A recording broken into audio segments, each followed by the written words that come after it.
In this week's programme, we take a look at highlights of the Toyota Kalahari Botswana 1000 Desert Race, Round 4 of the ABSA Off-Road Championship.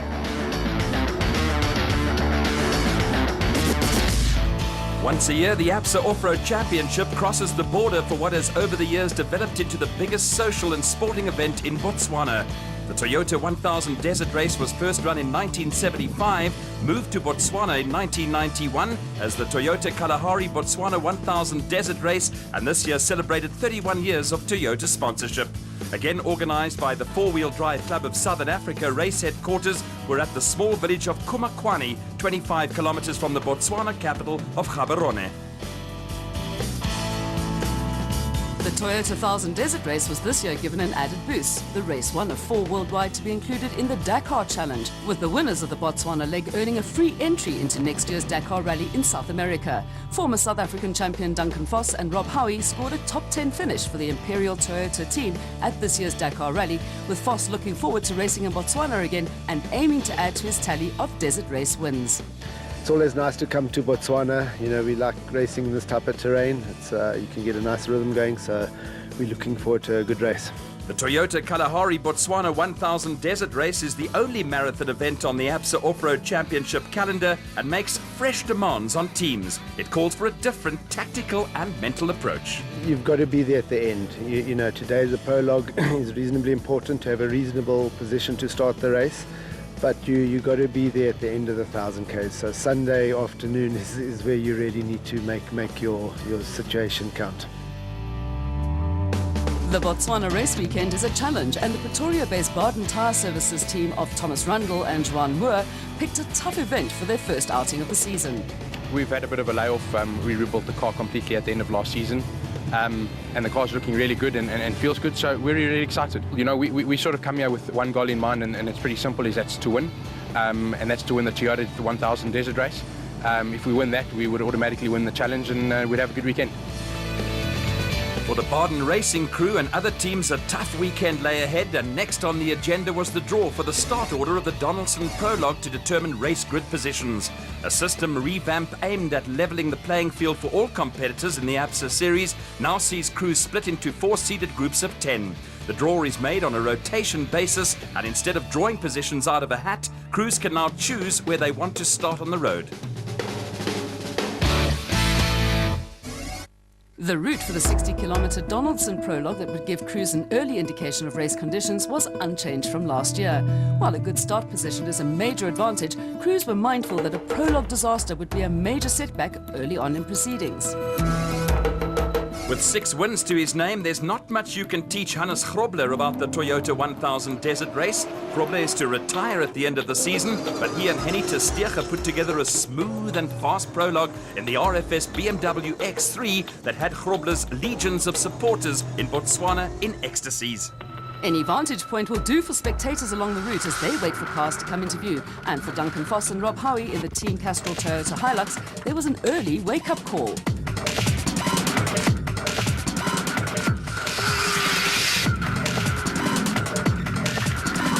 After a coming together with a small tree, Voss and Howie were soon on their way again, with the Castrol Toyota Hilux seemingly none the worse for wear.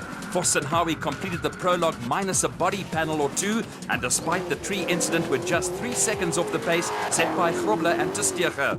The second Castrol Toyota Hilux of Anthony Taylor and Chris Birkin was 15 seconds adrift of Voss and Howie, and was followed by the second RFS BMW X3 in the hands of Christian de Ploy and Henk Janssen van Vieren, who were a further 28 seconds behind, with the pair part of the Dakar Challenge.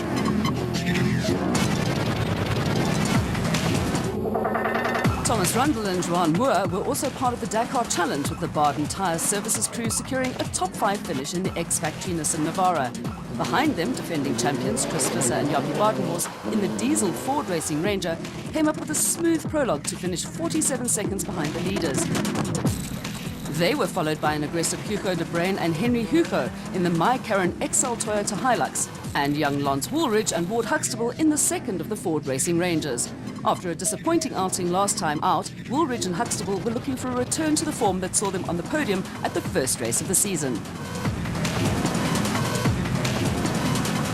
The locals have a wonderful time on the Toyota Desert Race, and it was turning into a good day for the Dakar Challenge entrants Dion Venter and Ian Palmer in the 4x4 Mega World Toyota Hilux, and reigning SA champions Yanni Visser and Joks Leroux in the international truck entry. Both crews clinched top 10 spots and steady prologues. Back at race headquarters in Kumakwane, service crews swung into action to ready their chargers for battle the next day, and the ebullient Hannes Grobler, as usual, was full of good cheer. I think I show the guys that I'm not retiring because I'm slow, you know. But yeah, we had a good prologue. The route was well marked, and it's a very, very nice route. And I always like it here in between the trees, and it was very, very tight. And you have to drive with your head, you know. Some guys were losing all their panels on the road. We kept it on the road, and hopefully if we can just keep the pace tomorrow, I think we will do well. In two car squads with a difference in experience between the drivers, team orders is a question that crops up more often than not. In the Ford Racing camp, this is not an issue. No team orders. Obviously, Chris is our number one driver. Lance is still learning. He's only 20 years old, so I think it goes without saying that Chris is the one that's got all the experience. He's the one that's lying second in the championship. He's the one that won it last year. He's a previous South African championship winner, so I think he's the one that should be up front. But should the order change and Lance can get there, no problem. There was an interesting look about the production vehicle results on the Donaldson prologue, with less than a minute between the top 7 cars. 4 manufacturers were represented in the top 10, with little more than 2.5 minutes separating them. There was a slice of ABSA off-road history about the special vehicle category, with Century Racing pair of Colin Matthews and Alan Smith arriving in Botswana as the first Class P crew to lead the special vehicle championship. This is the Desert 1000, you know, we've got 60Ks today, we've got just short of 500 tomorrow, just short of 500 on Sunday. This is the race that everyone wants to win. You know, this is a race that, you know, childhood dreams are made of. So I'd really like to win this one. I want to win it overall. We get 1.5 points for this race, so it will really boost our standings in the overall. This is a tough race. It's really tough. It's hard going out there. It's long, and you've got to race at 100% all 3 days. If the other guys think they're going to take it easy or not, they're not, because you can't take it easy in this race. You've got to go flat out. The Limpopo crew of Naeem Musaji and Rehan Bodhania were late entries and then chose to be the first special vehicle on the road in the Donaldson prologue. It was a bit of a chance we had to take. We didn't want to get stuck behind, and we took the chance of trying to see if we can set a good time and hopefully keep it together for the rest of the race. The racing philosophy employed by Colin Matthews and Alan Smith is simple. For the Century Racing crew, it's flat out all the way, and the championship leaders continued their liking for winning prologues with another storming run that also gave them the overnight lead on the Dakar Challenge.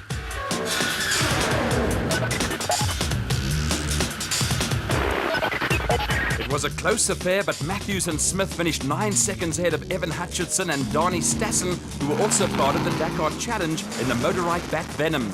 This was one race that had eluded Hutchinson, who was desperately wanting to set the record straight. Hutchinson and Stassen were chased by the husband and wife combination of Marius and Yolinda Fourie in the PHB Bat, with the pair only 11 seconds ahead of the father and son crew of Nick and Ryan Harper in the Motorite Revo 4x4. Both the Fouries and the Harpers were also Dakar Challenge hopefuls. There was a top 5 finish for former Desert Race winner Mark Corbett and Julian Hardy in the Century Racing CR4. Local housewives had a natter while the menfolk watched the racing, with Corbett and Hardy just 7 seconds clear of former South African champions Quinton and Kylie Solvolt in the elegant Fuel Bat. Behind the Solvolts, the Regent Racing pair of Richard Fuller and Dennis Murphy were second in Class B, but were just shy of 2 minutes behind Colin Matthews and Alan Smith. By his own admission, Evan Hutchinson and Dani Stassen were a little slow out of the starting blocks on the prologue. It was tough. It's a big call for that super tight stuff. I think that's why Colin had the jump on us. He took quite a bit of time out of us at the beginning of the stage. So, but I'm hoping that the big, strong car will by the end of the race, will come to its own. You know, it's 2 days of racing, and I think that's where the strong car will come in. The special vehicle prologue results with 4 Dakar Challenge entrants leading the way. 9 seconds separated Matthews and Smith and Hutchinson and Stassen, who were also first and second on the Dakar Challenge. Fuller and Murphy were the second Class P car among the Class A big guns. Day 2 of the Toyota Kalahari Botswana 1000 Desert Race, with tensions starting to mount as the start of the first racing section approached.